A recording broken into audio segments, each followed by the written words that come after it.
Good morning. How y'all doing today? So my first video is going to be about the Bleacher Report, the NBA all-time top 50. And of course, there's been some controversy. Just going randomly 1 through 10, what they had. They had Jordan, LeBron, Kareem, Magic, Bird, Shaq, Duncan.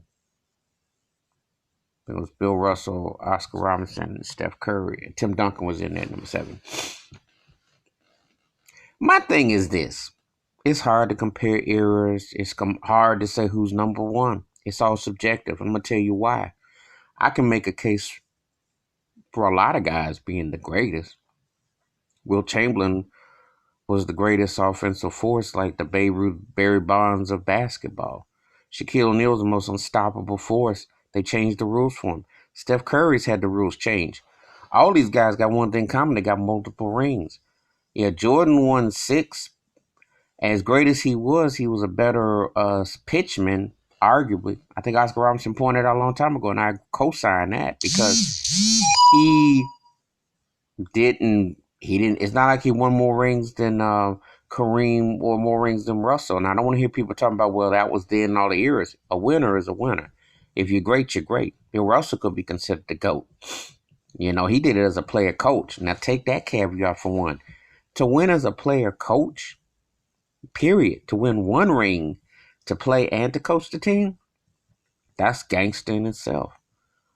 Magic Johnson changed the game, was incredible. And there ain't been nothing like Showtime. Like the Golden State is like the closest thing, but still, that was incredible. Kareem was the most devastating force from high school, college. Shoot, you might even go back to their almost unstoppable shot. You go back to when he was in grade school. I mean, you can't touch that.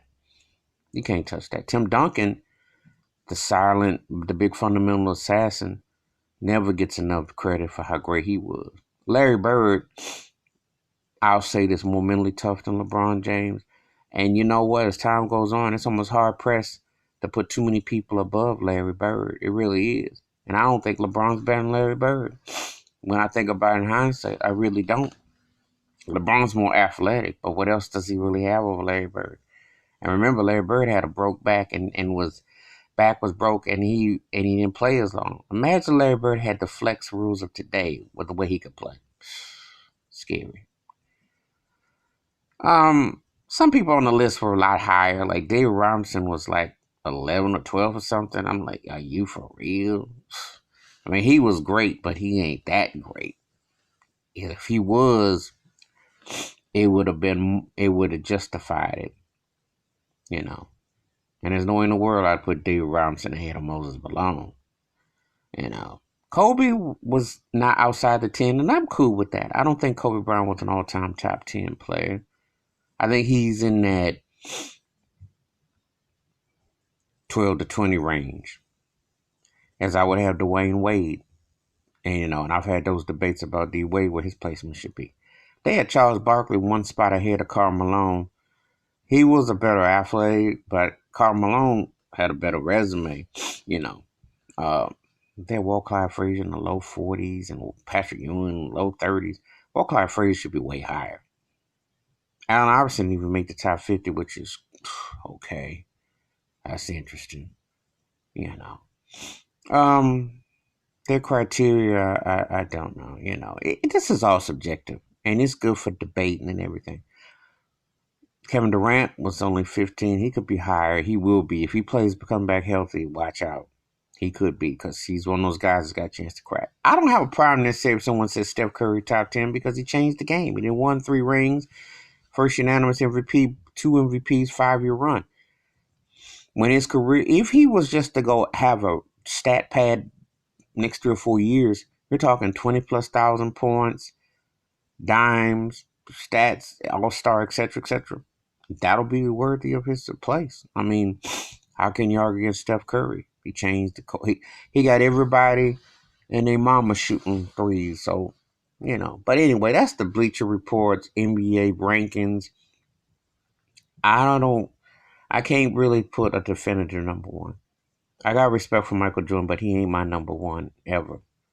I can make a case for some other guys. I said before, there's about 10 or 12 guys I can make a case for. And I would if we just strictly, because I don't want to talk about no analytics and all this other stuff. My eyeball test tells me that there are guys who can rightfully have that claim. And if you take the marketing and endorsement aspect out of it, it's not that big of a gap. That's really the marketing aspect of what the powers that be want. But there are guys who can make that claim as the greatest. So anyway, I always thought it was a bit much when the NBA always just has to have one and everybody else. And I don't feel that way. But for the ones and for all, if Jordan and LeBron are your standard bearers, then the gap is still wide because Jordan, even though I was more into LeBron's overall game, Jordan was more mentally tougher. And mental toughness counts for something. And it ain't even close between Jordan and LeBron as far as that goes. But then I said it about Larry Bird over LeBron. I said it about Magic too. But especially with Larry Bird, I would say. And Kareem too. And Shaq too. And Tim Duncan. Come on now. You got to bring it. Anyway, that's my thoughts and takes about the Bleacher Report's top 50 NBA players ever. Give me your thoughts and takes. What's your ranking and how you feel about it? And who they left out, who's too low, too high. Let's debate. Let's have words on this. Hit the like and subscribe and the bell rings a new video. Have a good day. Peace.